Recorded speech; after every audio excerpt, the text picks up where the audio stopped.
decided to do during this lecture is to present it in more of a TED Talk lecture instead of dissecting every song and looking at it from an analytical perspective. I need to tell you this, share this story with you. When I visited Mr. Owens in Munich, I was sharing with him what one of my doctoral composers, faculty members, was saying about his compositions. There was one of his song cycles where he composed the relative minor in the left hand and the major in the right hand. And I mentioned that to him, and he turned. He was sitting at the piano. He turned and gave me that eye.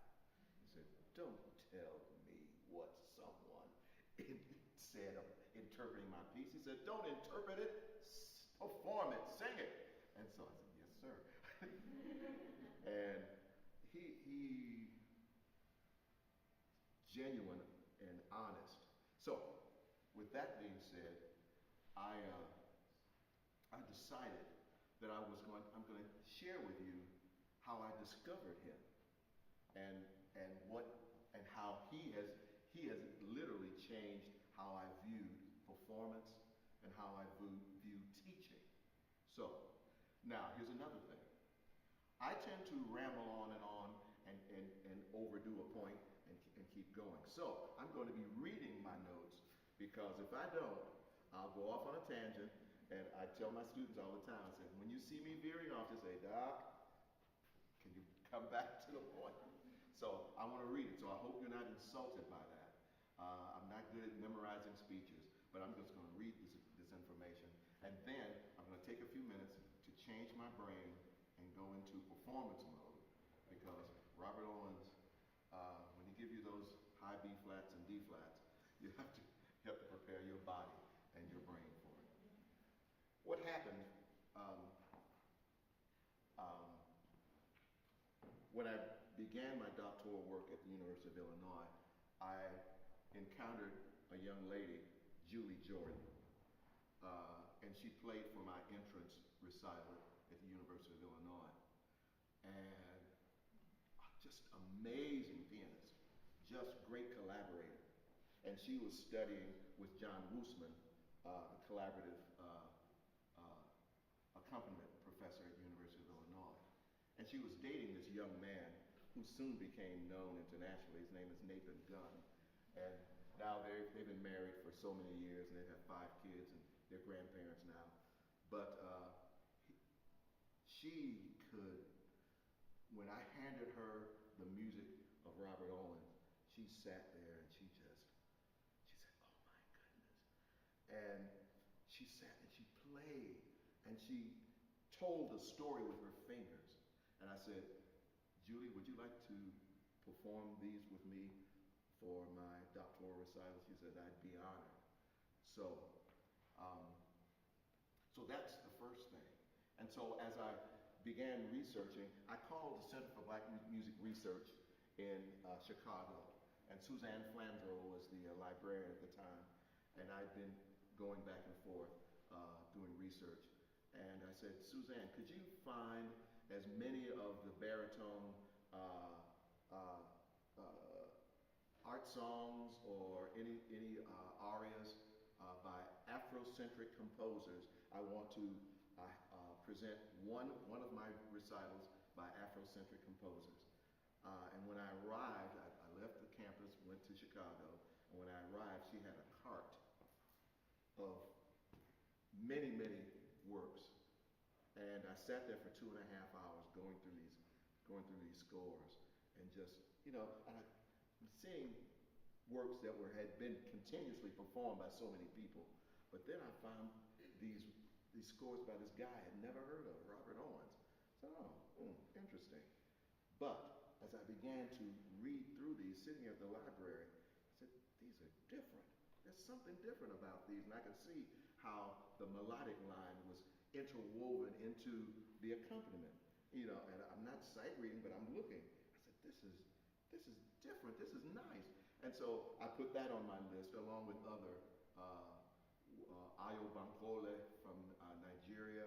He had some Yoruba songs, and I started listening to those, but Robert Owens' works just stuck with me. So when I returned to campus, I ran into Ollie Watts Davis, who was on faculty, and Sylvia Stone, who was on faculty. And I was just telling everyone, I said, Ollie, I found this composer at the Center for Black Music Research, Robert Owens. He said, oh, yeah, I'm learning Heart on the Wall to perform with the Champaign-Urbana Symphony next year. I said, oh. And she said, and Carlton Hines is writing his dissertation on that, and he has the scores here in America if you want to purchase them. I said, okay. I said, whatever. So I ran down the hall and I saw Sylvia Stone. And I said, Sylvia, I discovered these works by Robert Owens. And she said, I said, have you heard of him? She said, oh, Bob, he's a friend of mine. I go to Germany every year, and my husband and I meet with him, and my husband is there on business, da-da-da-da. And she said, here's his phone number and his email address. Just contact him. He'll be glad to hear from you. I said, okay. I said, okay, thank you, God. Something's happening here. So I called him 2 or 3 times, and I said, Mr. Owens, this isn't going to work. I'm going to have to just come and have a conversation with you. And he said, well, come to Munich. And he said, you could probably stay at a hostel or something like that. I went for a week, flew to Munich, stayed for a week, and went to his apartment every day. And we talked, and I recorded, and we talked, and we talked. And he went to the piano, and he started playing some of his pieces. And I just was just enamored by him. And my dissertation was going to be on another topic from music education, because that was my undergrad major. But when I saw how he articulated his works and how he played them and what they meant, I said, I'm going to change my topic. And the topic, Robert Owens sets Langston Hughes, a pedagogical study of 3 song cycles for baritone and piano collaboration. Those 3 were Mortal Storm, Borderline, and Tearless. And when I saw that Borderline was not only in English, but in German, I said, oh, I'm going to impress my professors. I'm going to perform this in German. And when I tried to sing it in English, it didn't fit. Because once I had learned it in German, and especially Genius Child, in German, it's just, oh, it's so fluid. But I see, I'm going off on a tangent. I'll stop. So these were selected. Also, the Die Lieder by Hugo van Hofmannsthal. That was just, and when Julie sat at the piano and started playing that, it was just like, because that particular piece, Early Spring, for Flügel, I saw myself, my voice was this leaf flying through the streets of Germany with the wind blowing it, and Julie, it was just like, oh, okay. And so I just fell in love with those. So those are the 3 song cycles plus Die Lieder for my recital. Now I'm going to read. Tearless is an evocatively cinematic song cycle resulting from the collaborative real-time intersection of these 2 Black creative geniuses who chose to succeed as artists despite the Jim Crow era nation that birthed and impacted their creative geography. Understanding the why of this song cycle is critical to performing it. The why? To reflect the time, the people, the battles, the determination, the legacy that necessitated being sustained for future generations. The poetry of Langston Hughes. To understand his poetry, especially Tearless, we must consider his life, gift, and influences. He was a gifted writer from childhood. Raised by his maternal grandmother, Mary Langston, a graduate of Oberlin College where she earned a Bachelor of Arts degree in 1862. She was an important figure in the abolitionist movement who was twice widowed by abolitionists. Her first husband was killed with John Brown. And one of her relatives was elected to Congress during Reconstruction. So Langston Hughes had a rich legacy. His mother was an itinerant teacher who continually lost jobs to make room for white teachers. So she was all over the place. And Langston composed A Negro Speaks of Rivers at the age of 17 while traveling by train and crossing the Mississippi River to visit his father, who had to practice law in Mexico. He, like all creatives, was observant of what most did not notice or chose to ignore. His entire collection of wanderings in the book Fields of Wonder, published in 1947, therefore is based on the observations which profoundly impacted him, his life, perspectives, and chosen profession as a writer. Robert Owens, a child prodigy pianist and composer, was born in Denison, Texas in 1925, and during the Great Migration of the 1920s, his family relocated to Berkeley, California, where he studied and developed as a young creative. As an adult professional composer and concert pianist in Jim Crow America, he chose to study, create, and perform in Europe until invited in the mid-1950s to teach at Albany State College in Albany, Georgia, but remained for only 2 years. While teaching at Albany State, Robert was invited back to Berkeley to perform a concert of his compositions. Following that concert, he was given a letter of introduction to meet Langston Hughes in Harlem, which he took advantage of prior to returning to Albany State. Can you imagine taking a train from Berkeley, California to New York? But he was determined. Following that concert, he was given a letter of introduction to meet Langston Hughes in Harlem, which he took advantage of prior to returning to Albany State. Robert met briefly with Langston Hughes, who gave him an autographed copy of the Fields of Wonder collection. Robert returned to Albany State, composed 2 song cycles for that collection, returned to New York to perform them for Mr. Hughes, and while there, competed in a competition that would allow him to return to Europe. Mr. Owens won the competition, returned to Albany State, resigned his position, and returned to Germany, where he resided until his death in 2017. Why did he leave Albany State?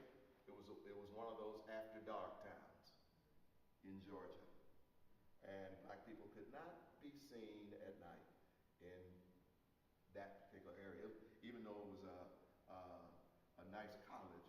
He said freedom was a lot more abundant over in Europe, so he returned.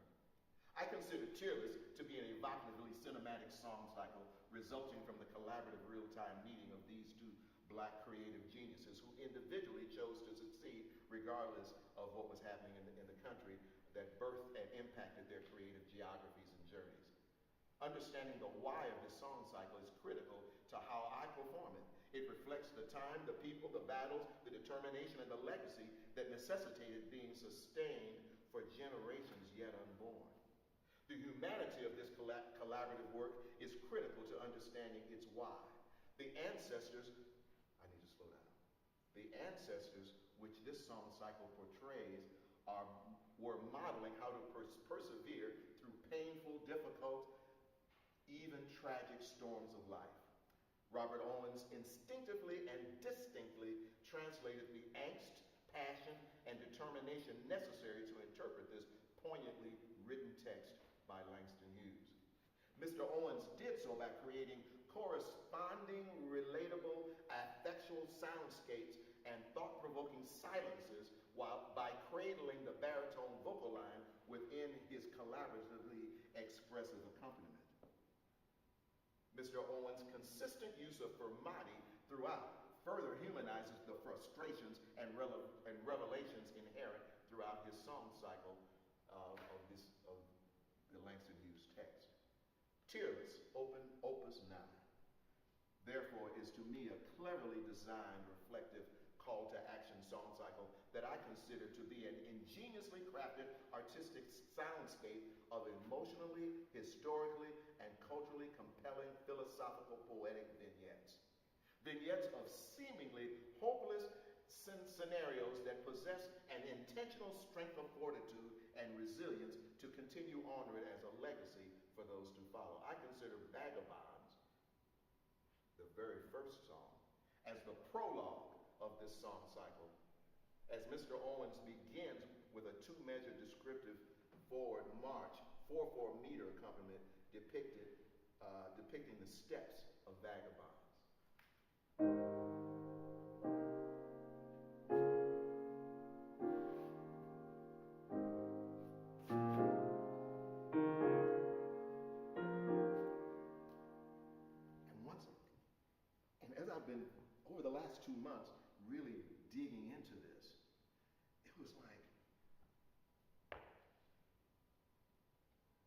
to understand that Langston Hughes did not mince words. Every word was etymologically on point. He did not use a word that didn't mean something important. So every word, like, did you get the handout of the song cycle? Okay. We are the desperate who do not care, the hungry who have nowhere to eat, no place to sleep, the tearless who cannot weep. Why? You never let those who are presenting pressure see your vulnerability.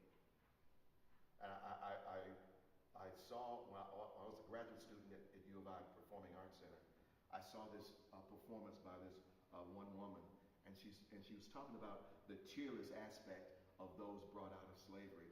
And it was just like, and when she started expressing the reasons why, it was just like, she said, we just can't allow anyone who oppresses us or oppresses other people to see the angst within us. Cry within, but never let tears roll without. So, Mr. Owens' interweaving vocal melody contains a passionate series of triplets that synchronistically complement his collaborative accompaniment. And I mentioned collaborative accompaniment. Sheila Kidby of Boston University at the time was at the university playing for someone, and I noticed in her bio that she taught collaborative accompaniment. And I said, I'd already entitled my dissertation, and I said, you teach collaborative accompaniment? She said, yeah. I said, I chose that title, but I didn't really realize there was such a course. And she said, collaborative accompaniment is key with song cycles composed in Germany. And she said, Wolf and Brahms and all these different German composers. And as I was describing Robert Owen, she said, and where does he live? I said, in Germany. She said, yeah. She said, I would imagine that he has adopted that style and incorporated it into African American stylings as well. So, back to my reading. This harmonic and melodic soundscape paints an engaging, dramatic canvas of frustration that ends with the resolute declaration, tearless, the tearless, and I'm rephrasing here, the tearless who absolutely cannot and dare not weep.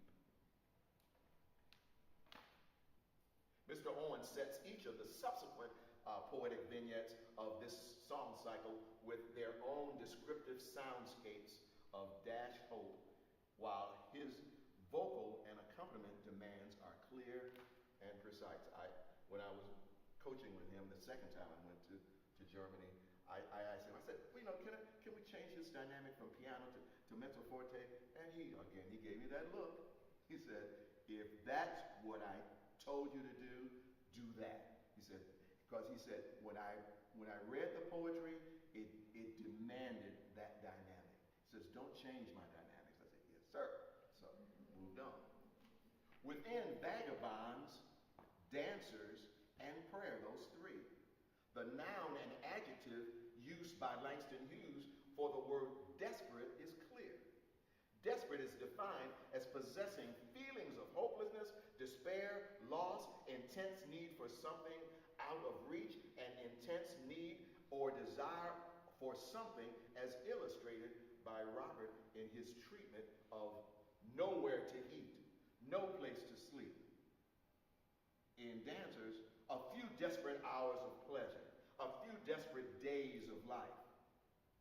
And in prayer, the desperate, the tired. He uses that word desperate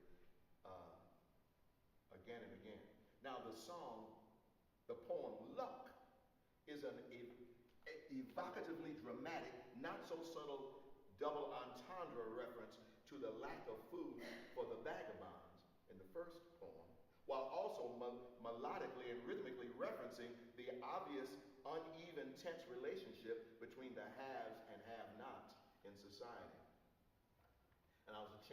discussing earlier about the right hand of Robert Owens. And I'm just, Robert Owens illustrates this through his tempo giusto e risoluto, contrary left and right hand accompaniment motives that instantly creates a dramatic harmonic tension referencing the carefree halves in the right hand and the frustrated have-nots in the left, and layering the baritone upper tessitura forte entry on a B-flat 3, rising to a D-flat 4, and the tension remains until the resolute dramatic conclusion of the piece. Could you play those?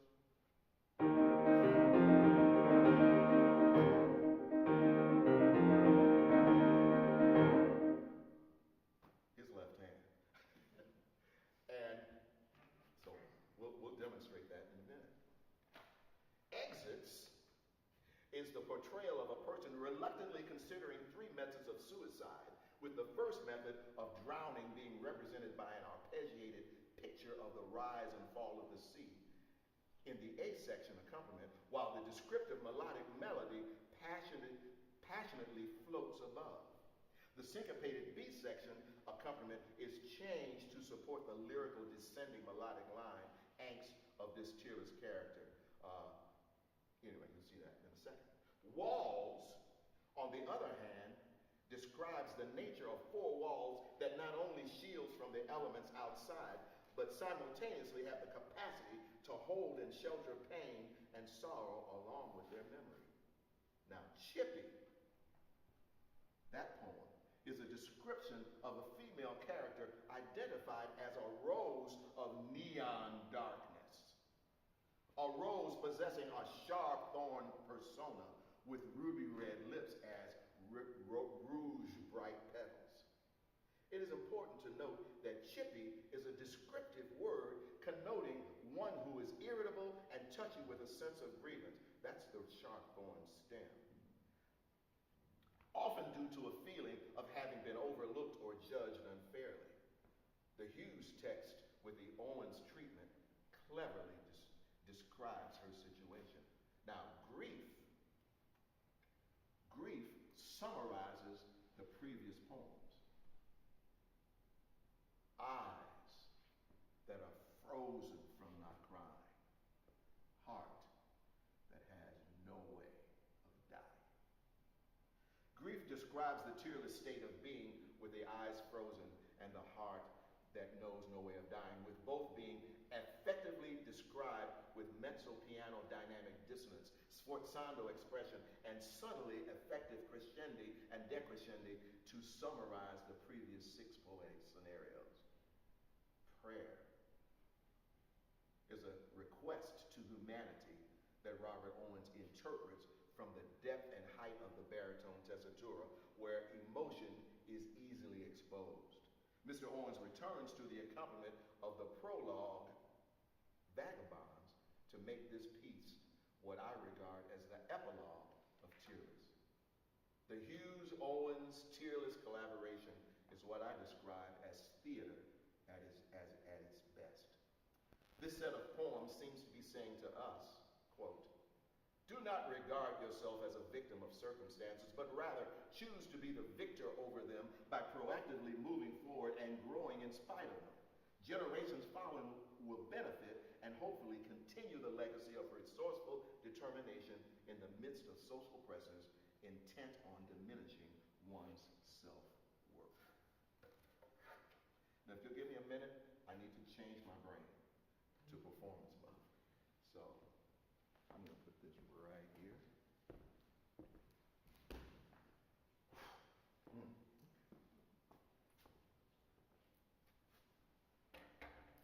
going to undo this button. And my relatives back in Las Vegas, Chicago, and Atlanta said, Uncle, brother, you better record this.